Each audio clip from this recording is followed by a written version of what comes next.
नमस्कार दोस्तों, स्वागत है आपका हमारे daily Chhattisgarh current affair series में। आज हम 14 से 15 दिसंबर के करंट अफेयर्स के बारे में चर्चा करेंगे। वीडियो की पीडीएफ प्राप्त करने के लिए आप हमारे टेलीग्राम से जुड़ सकते हैं। साथ ही साथ इसी तरह की करंट अफेयर वीडियो देखने के लिए सब्सक्राइब करें हमारे इस यूट्यूब चैनल को।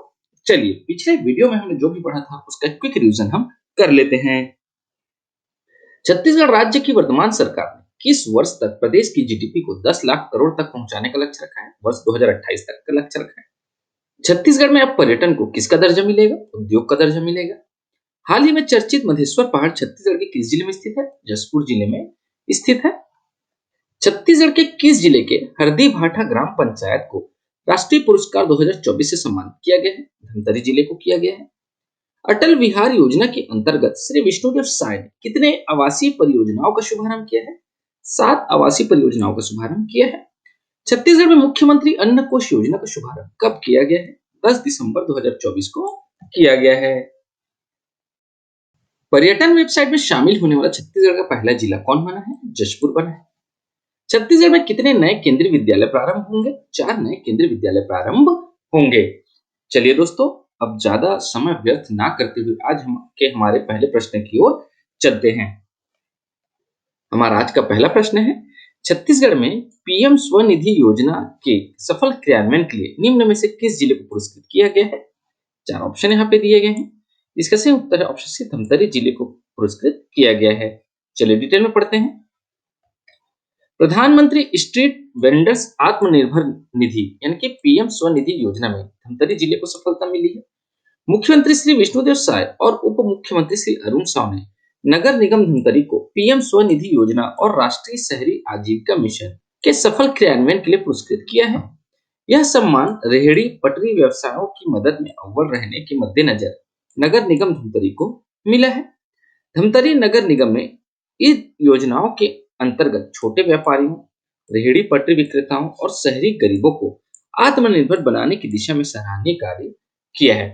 तो क्या है ना दोस्तों कि पीएम स्वनिधि योजना और राष्ट्रीय शहरी आजीविका मिशन इसका सफल क्रियान्वयन के लिए धमतरी जिले को पुरस्कृत किया गया है छत्तीसगढ़ में। ठीक है। धमतरी नगर निगम ने प्रधानमंत्री स्ट्रीट वेंडर्स आत्मनिर्भर निधि यानी कि पीएम स्वनिधि योजना के तहत सैकड़ों रेहड़ी पटरी व्यवसायों को किफायती ऋण उपलब्ध कराया है। धमतरी नगर निगम ने इन योजनाओं को प्रभावी ढंग से लागू किया है। बता दें कि 12 दिसंबर को राजधानी रायपुर के पंडित दीनदयाल उपाध्याय ऑडिटोरियम में नगरीय प्रशासन एवं विकास विभाग के राज्य शहरी विकास अभिकरण द्वारा आयोजित सम्मान समारोह में पीएम स्वनिधि तथा राष्ट्रीय शहरी आजीविका मिशन में उत्कृष्ट कार्य करने वाले निकायों, बैंकों, लाभार्थियों एवं स्ट्रीट वेंडर्स को मुख्यमंत्री के हाथों सम्मानित किया गया था। हमारा अगला प्रश्न है, इको रेस्टोरेशन पॉलिसी तैयार करने में छत्तीसगढ़ देश के कौन से क्रम का राज्य बना है? 4 ऑप्शन दिए गए। इसका सही उत्तर है ऑप्शन बी, दूसरे क्रम का राज्य बना है। मुख्यमंत्री श्री विष्णुदेव साय के मार्गदर्शन में छत्तीसगढ़ राज्य में इको रेस्टोरेशन पॉलिसी तैयार की जा रही है।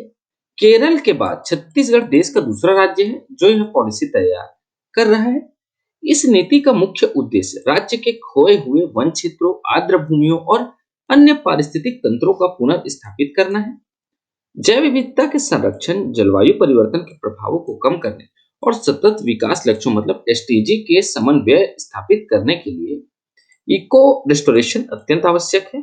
यह पहल एक अधिक समावेशी और सुदृढ़ पर्यावरणीय भविष्य सुनिश्चित करने में महत्वपूर्ण भूमिका निभाएगी।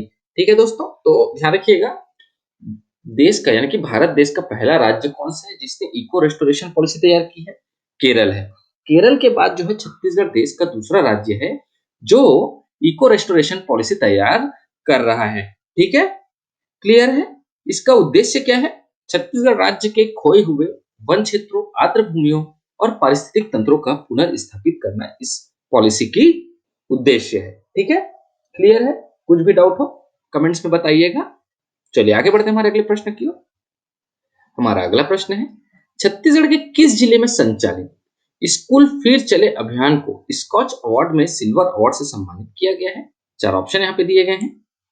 इसका सही उत्तर है ऑप्शन बी, बीजापुर को सम्मानित किया गया है। चलिए डिटेल में पढ़ते हैं। छत्तीसगढ़ राज्य के बीजापुर जिले में शिक्षा के क्षेत्र में स्कूल फिर चले अभियान को राष्ट्रीय स्तर पर सराहा जा रहा है। इस अभियान के लिए स्कूल वेंडे वर्राट पंडुम को स्कॉच अवार्ड में सिल्वर अवार्ड से सम्मानित किया गया है। इस अभियान के तहत माओवाद प्रभावित क्षेत्रों में 20 वर्षों से बंद पड़े 28 स्कूलों को फिर से खोलने में सफलता प्राप्त हुई है। इस अभियान के अंतर्गत जिले के 550 गांवों में घर घर जाकर सर्वे किया गया और 6 से 18 वर्ष के लगभग 7,000 बच्चों की पहचान की गई। इन क्षेत्रों के बच्चों को 20 साल बाद शिक्षा का अधिकार मिल रहा है। तो ध्यान रखिएगा दोस्तों, स्कूल फिर चले यह अभियान जो है छत्तीसगढ़ के बीजापुर जिले में चलाया गया। ठीक है, इस अभियान के लिए जो है ना स्कूल वेंडे वर्राट पंडुम, ठीक है, इसको स्कॉच अवार्ड में सिल्वर अवार्ड से सम्मानित किया गया है।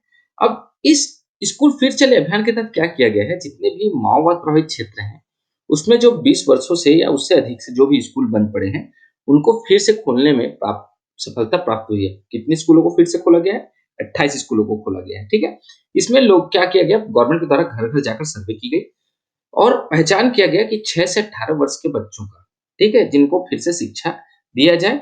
अब इन बच्चों को 20 साल बाद शिक्षा का अधिकार जो है वो मिला है। ठीक है, चलिए आगे बढ़ते हैं हमारे अगले प्रश्न की ओर। हमारा अगला प्रश्न है, छत्तीसगढ़ में कितने स्थानों को रामसर साइट में शामिल करने के लिए चिन्हित किया जा रहा है? 4 ऑप्शन यहाँ पे दिए गए हैं। इसका सही उत्तर है ऑप्शन सी, 3 स्थानों को चिन्हित किया जा रहा है। दोस्तों ध्यान दीजिएगा, ये प्रश्न शायद उतना इंपॉर्टेंट ना हो बट इससे संबंधित जो डिटेल है वो इंपॉर्टेंट है, तो ध्यान दीजिएगा। बस्तर के ऐतिहासिक दलपत सागर में विचरण करने वाले 50 से ज्यादा जलीय पक्षियों और जलाशय की भौगोलिक स्थिति का अध्ययन करने के लिए रायपुर भोपाल की टीम यहाँ पहुंची हुई है। छत्तीसगढ़ राज्य में 3 स्थानों को रामसर साइट में शामिल करने के लिए चिन्हित किया जा रहा है। छत्तीसगढ़ में रामसर स्थल बनाए जाने की प्रक्रिया के तहत महत्वपूर्ण वेटलैंड का सर्वेक्षण किया गया जिसे रामसर घोषित किया जाना है। इसमें बलरामपुर के कोबरा जलाशय, धमतरी के रविशंकर जलाशय, गंगरेल डैम के फुटहा मुड़ा का सर्वेक्षण किया जा रहा है। इसके साथ ही गिधवा, परसदा, गोंचा, दलपत सागर को भी रामसर चिन्हित किया गया है। इन सभी वेटलैंड्स में 350 प्रकार के पक्षी हैं। इसमें लगभग 13 प्रकार के पक्षियों को दुर्लभता की श्रेणी में रखा गया है। छत्तीसगढ़ में कुल 11,261 वेटलैंड्स है। इसमें बस्तर में 126, बीजापुर में 306, सुकमा में 161, दंतेवाड़ा में 51 और नारायणपुर में 18 वेटलैंड चिन्हित किए गए हैं। ठीक है दोस्तों, तो राज्य में कितने हैं? 11,261। इसमें बस्तर में 126 है, मतलब इस सेक्शन में जितने उतने ही बताए गए हैं। बस्तर संभाग में बस्तर में 126, बीजापुर में 306, सुकमा में 161, दंतेवाड़ा में 51 और नारायणपुर में 18 चिन्हित किए गए हैं वेटलैंड की संख्या। ठीक है, और कितने स्थानों को शामिल करने के लिए चिन्हित किया जा रहा है? 3 स्थानों को। इसमें कौन कौन सा है?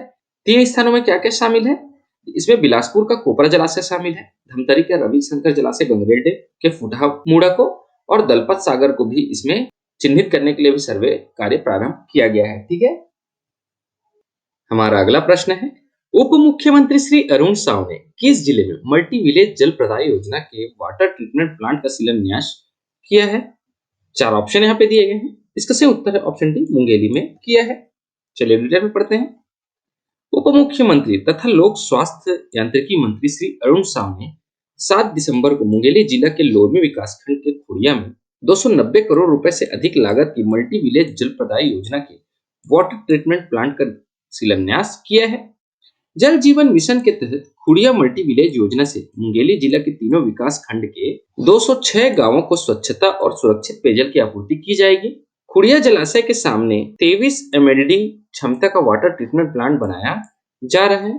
योजना का काम 1 वर्ष में पूर्ण करने का लक्ष्य रखा गया है।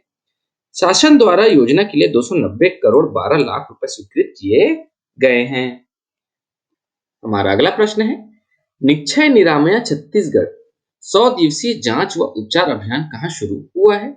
4 ऑप्शन यहाँ पे दिए गए हैं। इसका सही उत्तर है ऑप्शन बी, रायपुर में शुरू हुआ है। मुख्यमंत्री श्री विष्णुदेव साय ने रायपुर के एम्स में निक्षय निरामया छत्तीसगढ़ 100 दिवसीय जांच व उपचार अभियान के दौरान लोगों में जागरूकता व टीबी जांच हेतु संचालित मोबाइल मेडिकल यूनिट व प्रचार वाहन का शुभारंभ किया है। इसमें रायपुर, दुर्ग एवं बिलासपुर संभाग के लिए एक-एक वाहन शामिल है। मोबाइल मेडिकल यूनिट द्वारा AI तकनीक से हैंड हेल्ड एक्सरे, टीबी जांच, का जांच एवं उपचार किया जाएगा। अगला प्रश्न है, छत्तीसगढ़ के प्रथम स्वतंत्रता संग्राम सेनानी अमर शहीद वीर नारायण सिंह बलिदान दिवस कब मनाया जाता है? चार ऑप्शन यहाँ पे दिए गए हैं। इसका सही उत्तर है ऑप्शन ए, 10 दिसंबर को मनाया जाता है। चलिए डिटेल में पढ़ते हैं। मुख्यमंत्री श्री विष्णुदेव साय ने छत्तीसगढ़ के प्रथम स्वतंत्रता संग्राम सेनानी अमर शहीद वीर नारायण सिंह को 10 दिसंबर को उनके बलिदान दिवस पर नमन किया। शहीद वीर नारायण सिंह ने सन 1856 के भीषण अकाल के दौरान गरीबों को भूख से बचाने के लिए अनाज गोदाम से अनाज निकालकर गरीबों में बांट दिए।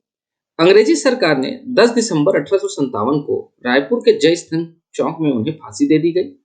उन्होंने सन 1857 के प्रथम स्वतंत्रता संग्राम आंदोलन के दौरान छत्तीसगढ़ की जनता में देशभक्ति का संचार किया। गौरतलब है कि नया रायपुर में पुरखौती मुक्तांगन के समीप 45 करोड़ की लागत से लगभग 10 एकड़ भूमि पर शहीद वीरनारायण सिंह म्यूजियम स्थापित किया जा रहा है। अगला प्रश्न है, छत्तीसगढ़ राज्य गौ संरक्षण एवं संवर्धन समिति द्वारा प्रकाशित गाय धर्म और विज्ञान पुस्तक का विमोचन किसने किया है? चार ऑप्शन यहाँ पे दिए गए हैं। इसका सही उत्तर है ऑप्शन बी, श्री विष्णुदेव साय ने किया है। तो पुस्तक का नाम क्या है? पुस्तक का नाम है गाय धर्म और विज्ञान, जिसके प्रकाशनकर्ता कौन है? छत्तीसगढ़ राज्य गौ संरक्षण एवं संवर्धन समिति द्वारा प्रकाशित किया गया है। ठीक है, इसके विमोचन करता है मुख्यमंत्री श्री विष्णुदेव साय ने इसका विमोचन जो है किया है। ठीक है, इस पुस्तक में गाय के धार्मिक और वैज्ञानिक महत्व को बताया गया है। पूरे देश में 4 जनवरी 2025 को गौ विज्ञान परीक्षा का आयोजन किया जा रहा है, जिसमें देश भर के लगभग 1.25 स्कूली छात्र छात्राएं शामिल होंगे। ज्ञात हो कि कुछ ही दिन पहले जो है ना, गौशालाओं को चारे के लिए दी जा रही अनुदान राशि प्रति गाय 25 रुपए से बढ़ाकर 35 रुपए करने की घोषणा मुख्यमंत्री विष्णुदेव साय द्वारा की गई थी और राज्य सरकार द्वारा गौ माता के संरक्षण और संवर्धन के लिए आयोग का गठन भी किया गया है। ठीक है